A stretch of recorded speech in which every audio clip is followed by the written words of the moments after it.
In 1943, as the Battle of the Atlantic reached its breaking point, one German U-boat commander experienced a moment that quietly shattered everything he believed about the war. Kapitänleutnant Heinrich Lieber was no ordinary officer.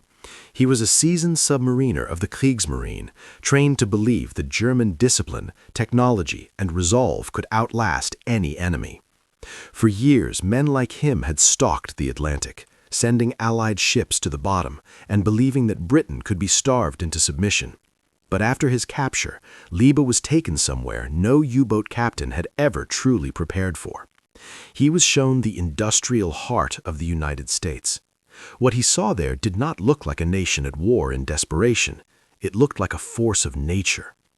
Escorted under guard, Lieber was brought near American shipyards along the East Coast, places like Newport News and the massive yards supplying the Liberty and Victory ship programs.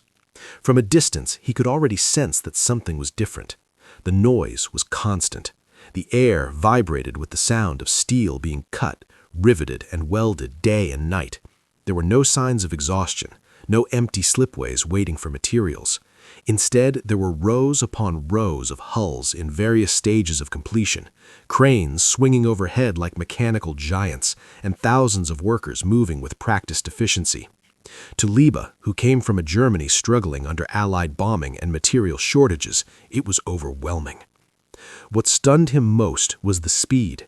American officers casually explained that these were not months-long projects. Entire cargo ships were being assembled in weeks, sometimes days. Lieber watched as one Liberty ship slid down the ways into the water while another keel was already being laid in its place.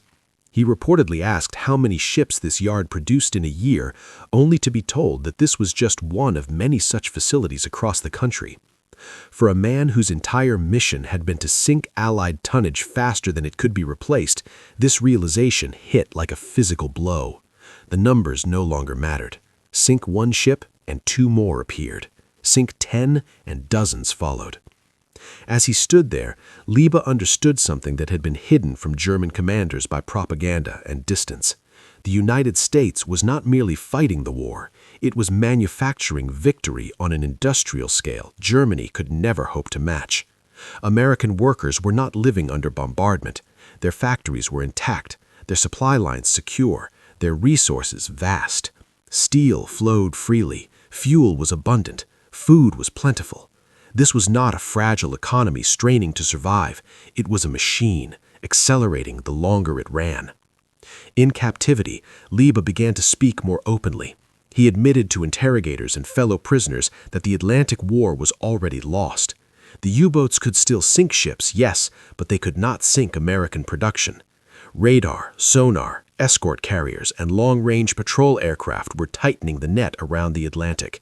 Every technological advantage the U-boats once enjoyed was disappearing, and behind all of it stood American industry, endlessly replacing losses and improving designs. Lieber reportedly said that once the United States entered the war fully, Germany's defeat became inevitable. Not because of one battle or one weapon, but because of output. This was the true turning point he had never anticipated. German strategy had relied on breaking Britain before American power could be fully mobilized, but standing before those shipyards in 1943, Lieber realized that the timeline had failed. America was already at full speed, and it was only getting faster. No matter how brave the crews, no matter how skilled the commanders, courage could not torpedo a factory. Steel and oil, manpower and logistics were now the real weapons deciding the war. For Heinrich Lieber, the sight of those shipyards marked the end of illusion. The Atlantic he once ruled now felt impossibly vast, filled with ships that seemed to multiply overnight. The silent hunter had become the silent witness to Germany's doom. In that moment, surrounded by the clang of American industry, the war was already over in his mind. The U-boats could still fight, yes, men would still die, but the outcome was no longer in doubt.